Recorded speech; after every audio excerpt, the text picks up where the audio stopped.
Hey YouTube, Thumburn fishing here.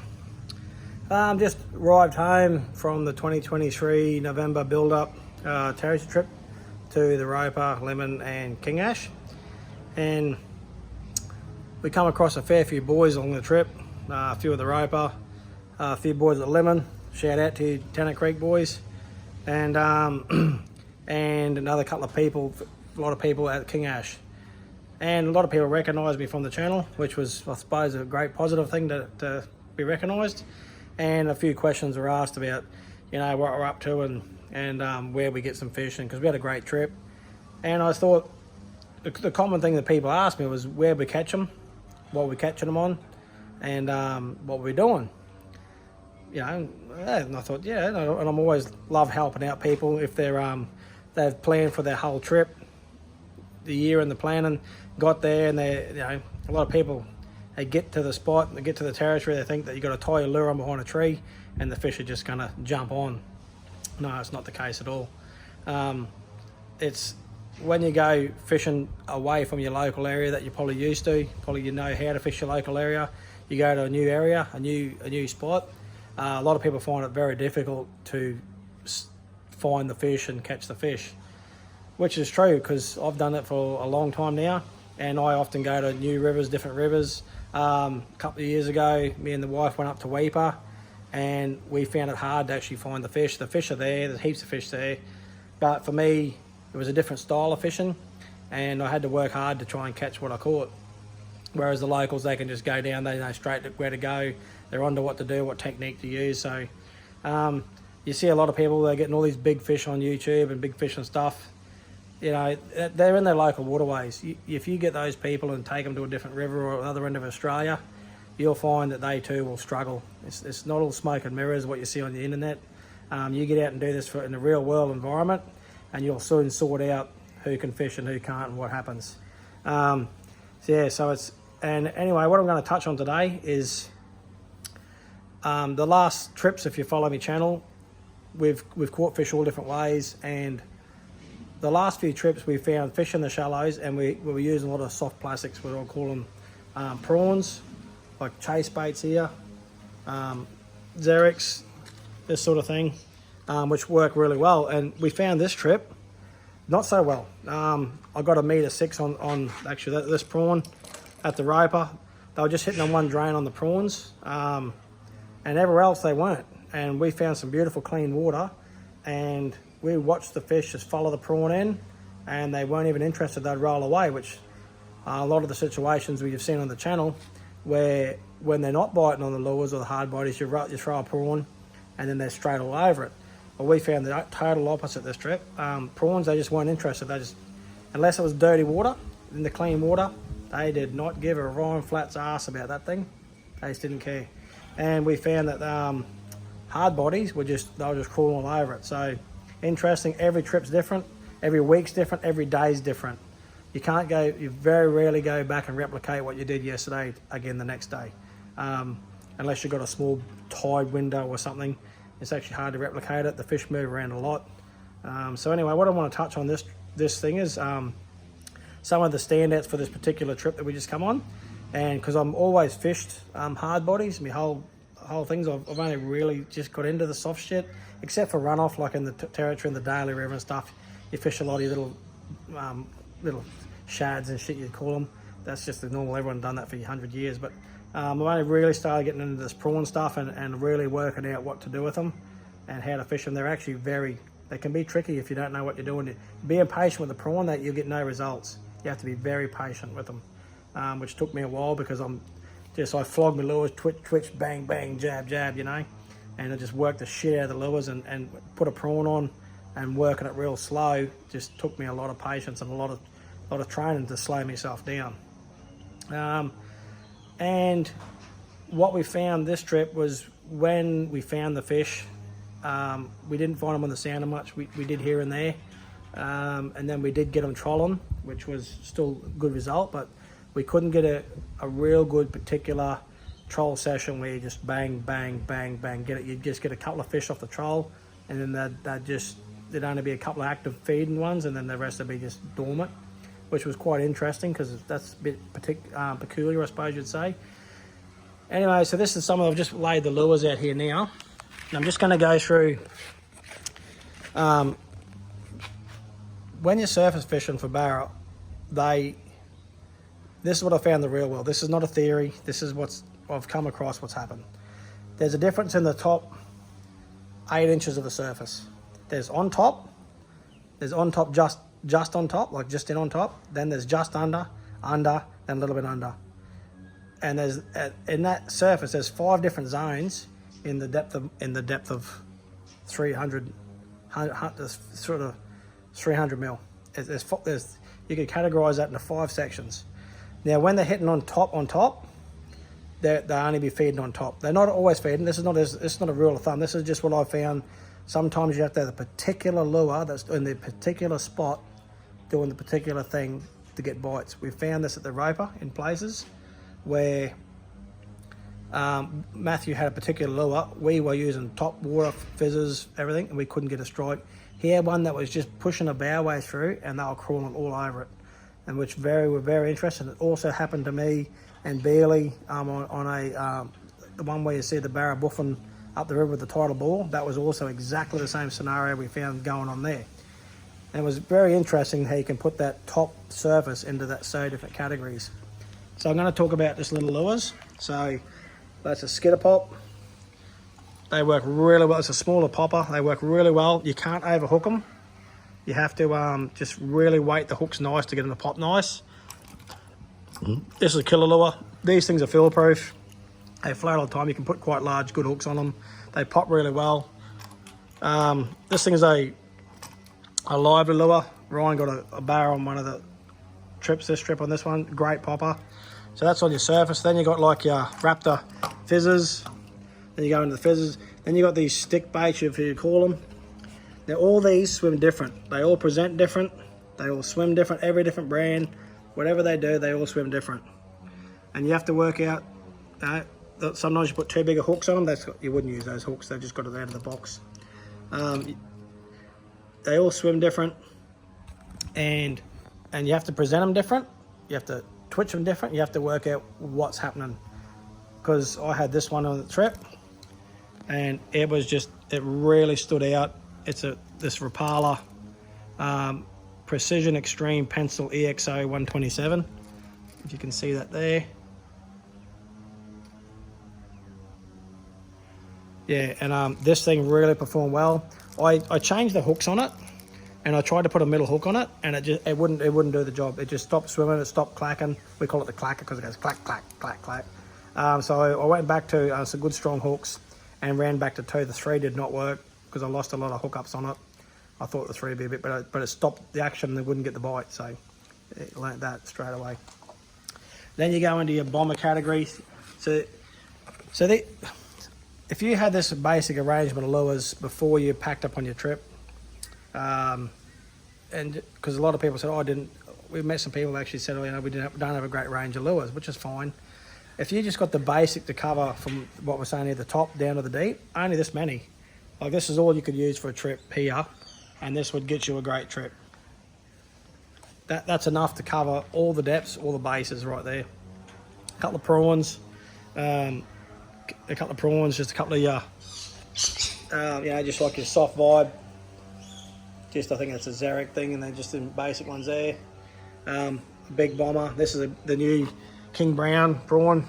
I'll give them a go. I just didn't find somewhere that's great. I can't wait to use this properly. I just found somewhere that they were just a bit finicky on the prawn this trip, so they were wanting the hard body. So if it's on a trip where the prawns are just nailing them, I'm sure this thing, I want to cook that right now. Yeah, tastes like prawn. But it's just this trip they didn't present on prawns, except for only the one day there, so which was fine. This is what I'm talking about this trip.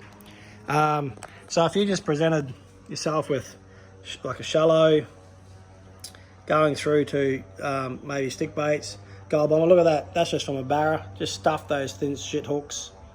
Like we normally replace them straight away to something like that.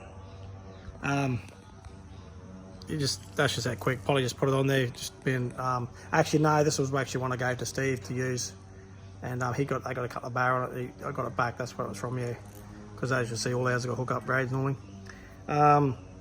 So if you had this thing, like you've got to have your bombers. So if you just covered from poppers through to your like bomber, basic bombers, the next size up bombers, which is a great size, and now like a barra bait, and this is just something that was in the box, and I thought that's something about the same size.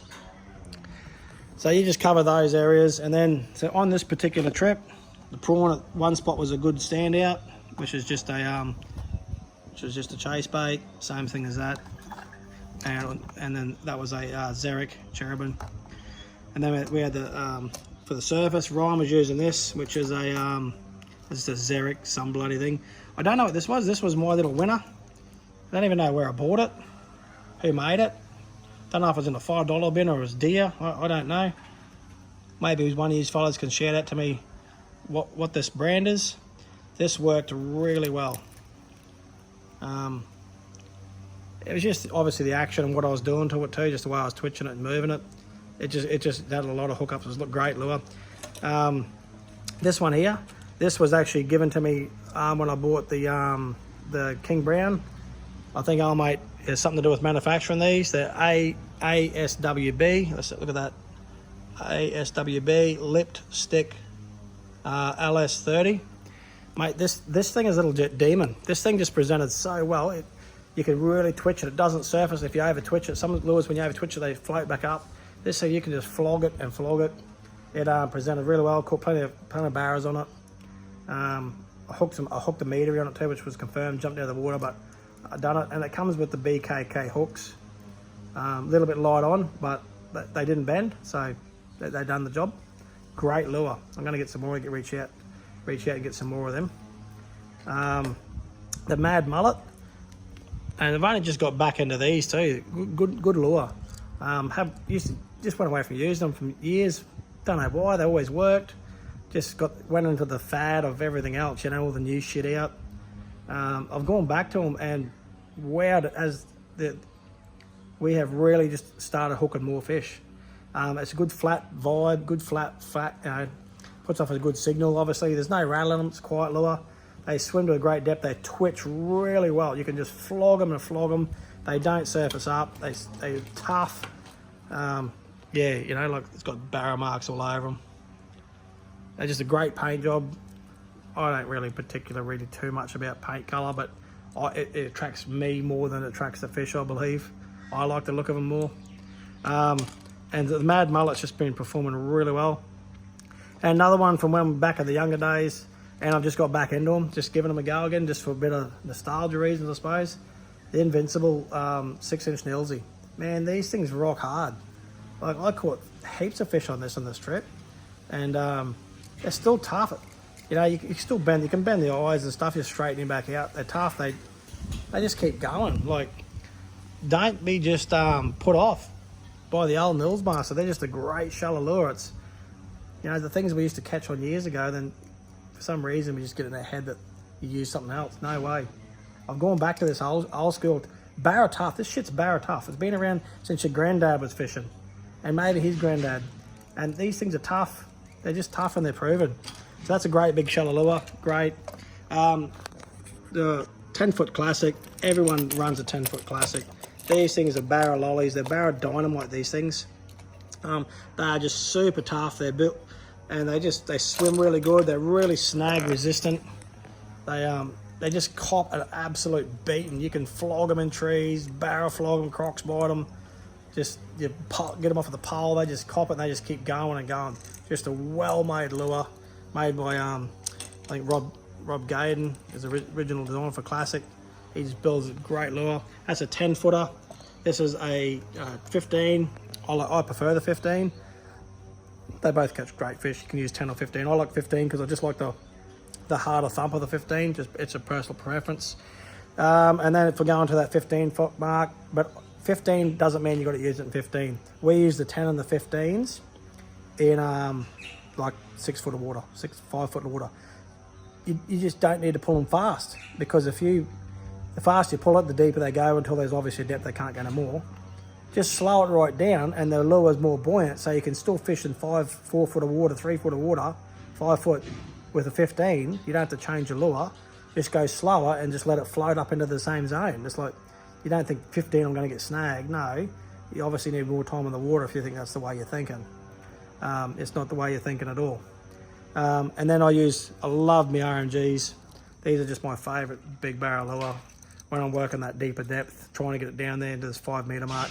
If you go with the tide on a real good run, you can get these 20 feet. Against the tide, maybe you might get 14, 15.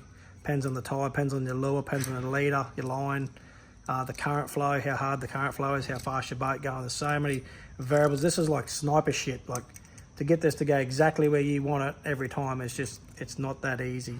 You got to work out your craft, and you got to work out what you're doing to get this action to go where you want it to go. You're seeing that fish, you know, maybe he's down on 14 foot deep. They're sitting guts on the bottom, and you want to get this down there. Well, you're gonna have to maybe put more acceleration on the boat and get it maybe a bit, and too much line. The lure starts coming up from the resistance on the line, and not enough line, and it's trying to work against it. You got to work all that out yourself. I can't help that for you. You just need time in the water to work all that variable out to get this. This is your bullet to go to the target. You have to work that out for yourself, but you need time in the water, and not just to think you're going to tow a lure to get it where you need to go. Great lure. Yeah, so I just wanted to touch on the lure selection. These were all the standouts on this trip, the hard bodies, except for the prawns at the start. Other than that, most other trips we've been doing, the hard bodies were hard to get fish. They just didn't want it. They were just a bit lazy, whatever was going on with them mentally. I'm not a fish, I don't have scales, and I wasn't there swimming with them on the day. I have no clue. I just got to try and put together my own theory and all this, and then try and present what I believe is the best opportunity for them at the minute to try and get that bite. Now this other lure, I tried to look for this in the box, I couldn't find it. When I was trolling the big Nilsy, this 8 foot barra they swim very much the same characteristics. They're a tough lure. They feel like a dead stick to tow. You got to remember, when you're looking for a bit funnier lure, a bit different lure, sometimes it's the slower roll and action of it is what presents the bite. It's not the thing. Sometimes you can't present a bite, and like on this last trip in some creeks, we casted a lot in between the videos where we were getting didn't get fish, and then we're using these, and you got to flog the absolute living shit out of this with your rod. Just really crack it hard, and then it got that violent bang bang bang under the water, and then that there triggered that bite. So once we worked out that bit of formula in that area, then we both started to catch fish. And you know, like one day there, I think we would have hooked at least 60 something barra to land the 22 fish, whatever it was. Like, that's a lot of, you know, the hookup rate to what you land, what you hook to what you land is so far out wide. You know, I see people, they get one big fish. Some people chase that one fish for half a day with their, you know, which is the power to them too, with their live scope. They sit there and follow one fish around. Look, great power to you for doing that. You know, you get that nice big one bite, and which is, you know, it's a lot of patience to do that. You got to respect them people for doing that, but it drives me boring. I prefer to just a bit more of a hunt around. They obviously like the sniper as part of it, I suppose, as well. I prefer the flog around everywhere, learn the river. I try and learn the river, flog around everywhere, see what's going on, see what the pattern is. It's just my personal preference on how I like to fish and what I like to do. So anyway, people, thanks for watching, but hopefully the cover.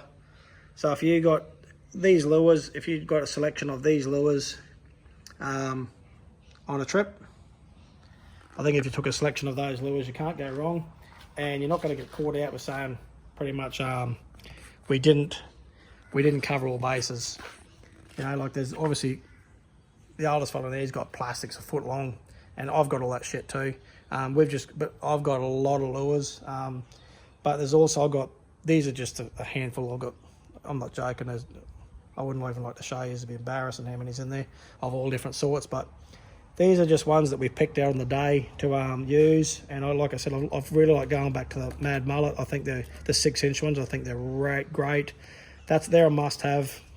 Your bombers are a must-have. Your classics are a must-have. These are good, but some people get the shits with them because they're quite hard to tow and they don't understand them. Your poppers are a must-have, and your prawns. Prawns are a must-have, and just little baits, little things like that, and this sort of shit, you know. All this works. Anyway, I think if you're going on a first trip, or you're going on just one of your dream trips, don't get caught out by thinking you're going all this way up there, you know, and the fish are just gonna jump on. You got to be prepared for it. You got to be expecting that you're going to work for it. If you're expecting to get maybe, you know, a couple of fish, it's a bonus to you. It's about the trip, and then each time you go back, you might be disheartened. I'm going to give a mention again to Neil H. Neil was there. Him and his boys went up. They had a great trip. He was a little bit disappointed that he was missing out on fish. We went straight down first troll, got a 97. So and then we just caught fish the whole week. So the fish are always there. You just gotta work for them, and they're not going to come to you. You have to go to them, and just be patient. And if you're not getting them, all those creeks in this whole top end, all those little gullies and drains, every one of them's got a fish in it. Every single one of them has fish, maybe 1 or 2 or 10 fish in it. Every one of them. And so you've got to put in your best effort before you leave to say, look, we flogged that. And I'm telling you, the fish are still there when you leave if you didn't get one.